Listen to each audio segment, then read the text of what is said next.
Hey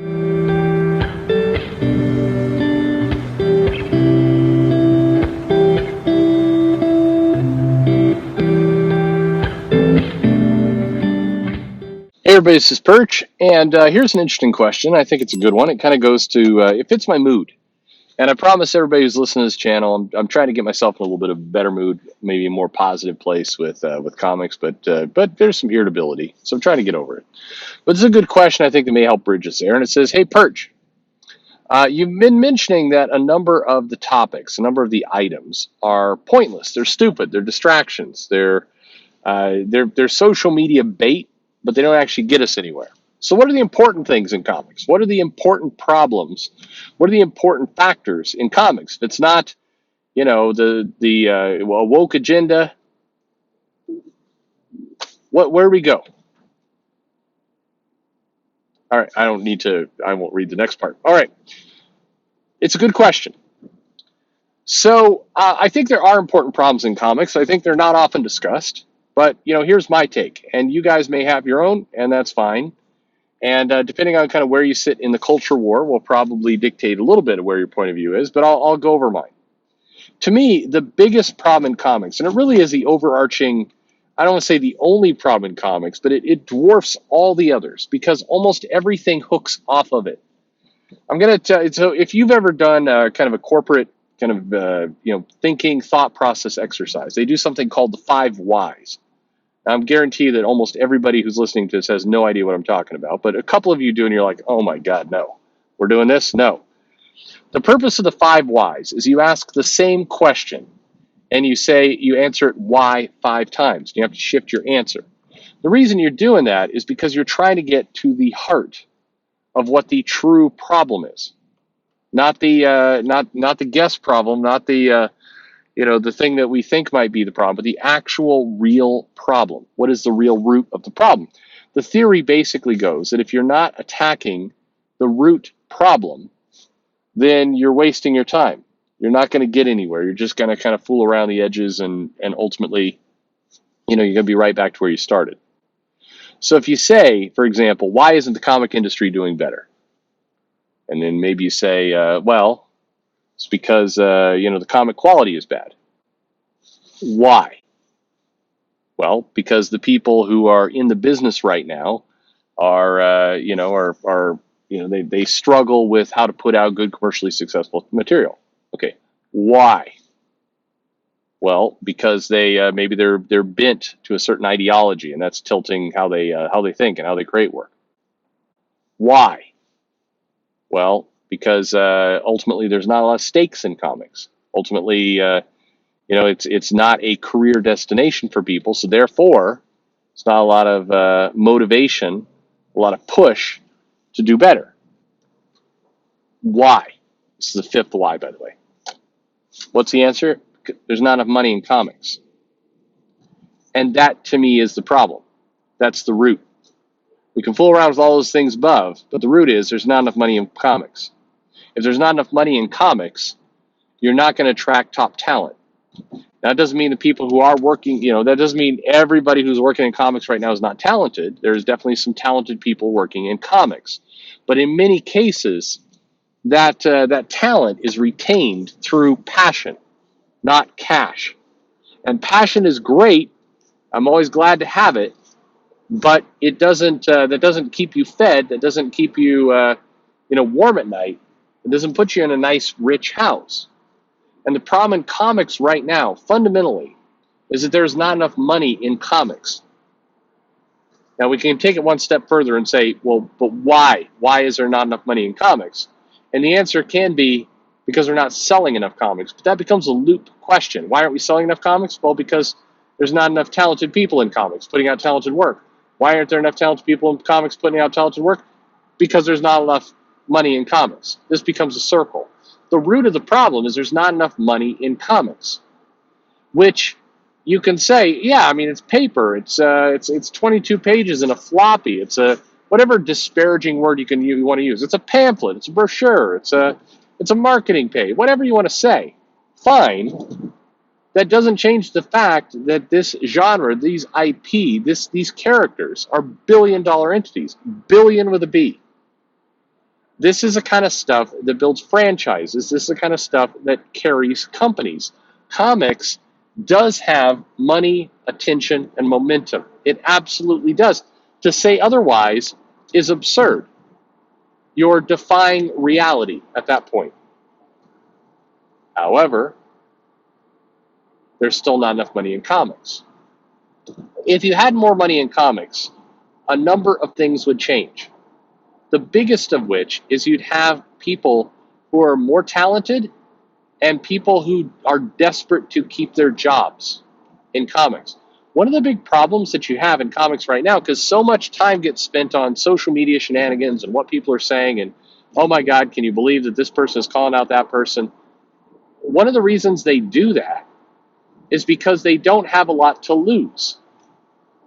There's not enough money in comics to have people, in many cases, with good common sense to know they shouldn't lose that job. It turns out that the person who's working the part-time shift at McDonald's is a lot more casual about their job than the CFO of a major financial institution. Why? Well, because the CFO probably wants to keep that lifestyle that they've got. They want to keep that 8-figure check. They want to keep those options. If you've ever worked for a big corporation where they have stock options in play, one of the things that you will see, one of the things that you notice, is that people will get their shit together. They will make sure that they don't completely flame out and act like lunatics at work, even if they are tired, even if they hate the job, even if they're not qualified for the job, because they just need to squeeze out a couple more years to make their options vest so they get some money. There is some motivation behind good behavior equals people who are paid. The challenge with comics is it's not a high enough dollar amount for people to really behave themselves, and so they do not. Not everybody, again, and there are really good people in comics, people who are passionate about comics, and that is awesome. Again, whether you like what, I'll just use this guy as an example. I probably use him too much, but he's been on some streams. I've interviewed him. Jeff Thorne, whether you like his comics or you do not like his comics, if you've ever heard him talk on an interview, there is one unmistakable thing that comes out of that. The guy is passionate about comics.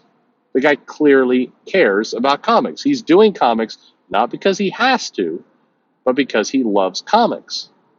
I'm pretty confident that Jeff Thorne and another, Jim Zub, if they wanted to, they could make a living without comics, both of them. I think that's come somewhat clear in their interviews. They don't need it to live, but they're there because they want to be there. Now, again, you may not like what they write. You might not like their stories. You may say, it's not for me. Whatever. But it would be very hard to deny that both of them want to be there. And again, that's great. That will fend off a lot of silliness.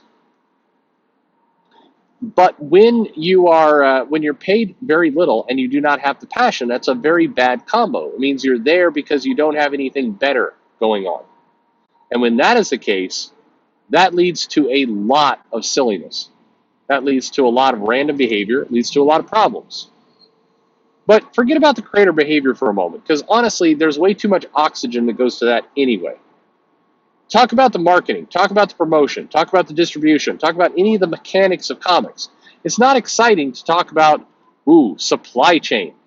Nobody wants to talk about the boring old world of supply chain. But if you're running a big business, if you're running a billion-dollar business, turns out things like supply chain are sorta important. It's weird how that works. If you do not get the supply chain in order, your product doesn't go to market. If it doesn't go to market, you don't make money.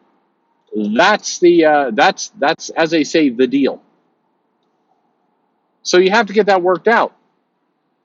And in comics, by and large, the marketing, the supply chain, the promotion, where the rubber meets the road, that stuff it's not even half-assed. It's like quarter-assed a lot of the time.